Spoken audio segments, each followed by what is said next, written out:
ఈ గత ప్రభుత్వం కంటే కూడా ఈ ప్రభుత్వం చాలా బాగుందండి. రోడ్లు కానివ్వండి, అలాగే సూపర్ 6లో గ్యాస్ సిలిండర్ ఇవ్వడం కానివ్వండి, పెన్షన్ పెంపుదల కానివ్వండి, ప్రతి ఒక్కటి కూడా ఎంతో శ్రేయస్కరంగా ఉంది.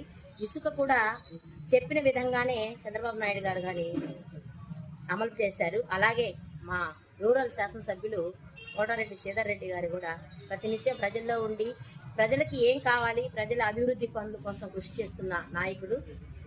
కాబట్టి ఈ పరిపాలనలో మేమందరం సంతోషంగా ఉన్నామండి. ప్రజలు సంతోషంగా లేరని వైసీపీ చెప్తుంది కదా. వాళ్ళు చెప్తారండి, అంటే దొంగలు మేము దొంగలం అని చెప్పుకోలేరు కదండి. అందుకని వాళ్ళన్నీ చేసి ఇప్పుడు ఈ ప్రభుత్వం మీద బురద జల్లడానికి చెప్తున్నారు.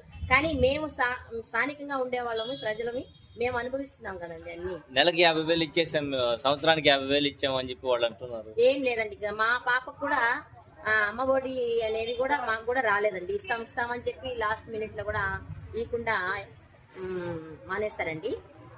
ఆ ప్రభుత్వంలో మేమైతే ఏం లబ్ధి పొందలేదు. ఏం లబ్ధి లేదండి.